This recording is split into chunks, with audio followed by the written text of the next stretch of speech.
guys, so for this video we are going to make 3 different bus stops in very interesting locations, allowing us to peek at England through different time periods.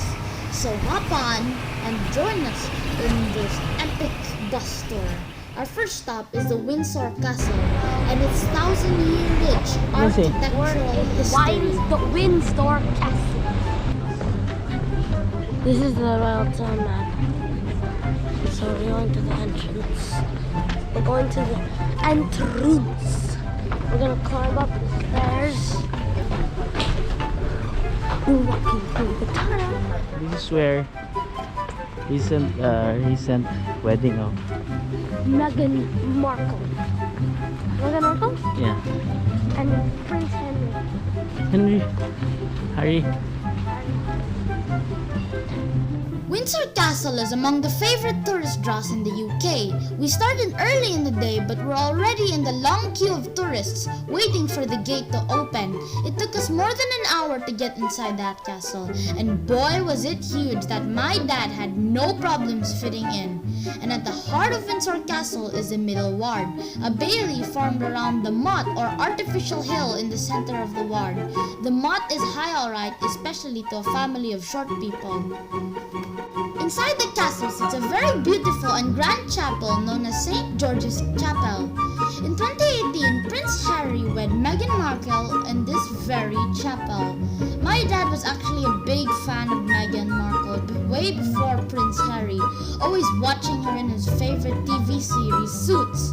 I bet my dad ate his heart out that day. Well, he always eats his heart out every day.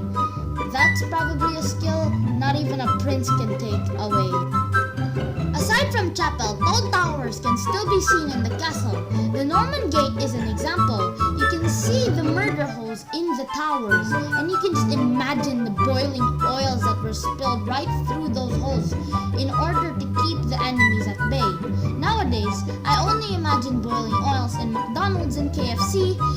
This castle has been standing around for thousands of years and still being used as an official residence for the royal family. So this is actually among the places that the Queen gets to stay in. Another draw of this place is the changing of the guards.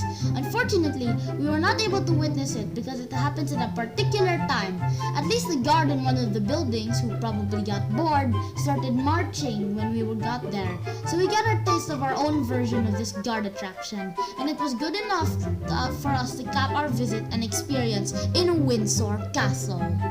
After Windsor Castle is the time where people weren't busy writing history but were busy making it by piling huge rocks called Stonehenge. Stonehenge was not an easy site to reach. It is located in Wiltshire, England, 3 kilometers west of Amesbury. It was in the middle of an open field far from the busy city, but I think they did a good job maintaining it. We arrived at the site joining a tour bus, but the visitor parking center was still far from where Stonehenge is. We still took the 10-minute visitor bus ride going to the actual site, and there were many tourists crawling all over the place. And after the short bus ride, we still had to walk to get closer to the Stonehenge monument. Despite many visitors, it was pretty organized and systematic. The queue was long, but it is always moving. We got 10 satisfying minutes of savoring the view and taking pictures of this majestic and mysterious monument. My parents were basking on it during these 10 minutes. They can't stop talking how they felt, quote-unquote, the connection with the historic past. Old people always feel good about the good old stuff. Though it was kind of Jurassic, it was surprisingly interesting and intriguing for me. They provided us with audio guides that look like big phones dangling around our necks, where we can listen to interesting facts. Though the Stonehenge monument was a highlight, the entire field was sitting on a rich prehistoric archaeological resource. They even uncovered about 64 cremations and perhaps as many as 150 individuals originally buried in Stonehenge, making it the largest really old cemetery in the British Isles. Strangely enough, my fat dad decided to run the 10-minute bus ride from the monument to the center in a cold winter. Maybe it was because of the prehistoric spirit that possessed them to think that it's faster to run instead of riding the bus. I didn't complain. I raged the whole time. A funny, memorable, and fitting experience. A prehistoric idea, monumental stupidity from my Jurassic dad in a prehistoric monument.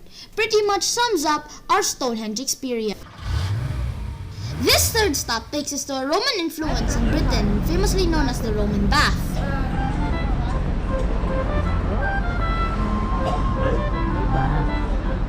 It's like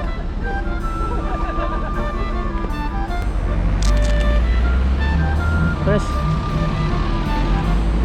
Wait. Are in bath? Huh? I'm so cold. Yeah. Let's go. Let's run.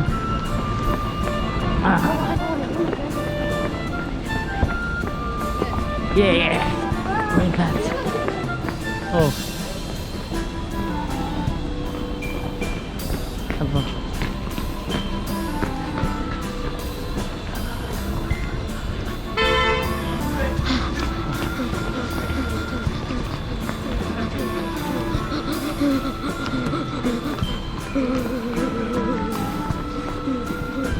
What do you say to blood? Hey. I'm so cold. We're in the we're in bath. And there's a bunch of water and bath.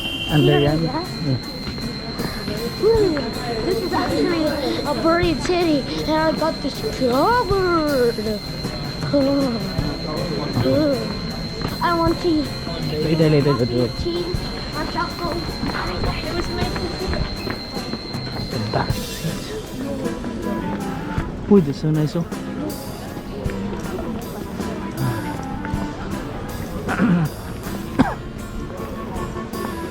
The freezing now. I'll make it even easier. So just remember, tree, alleyway, past Sunderlands, over the road, straight back to the coach. Okay, easy. Yes? Come on. Abbey House.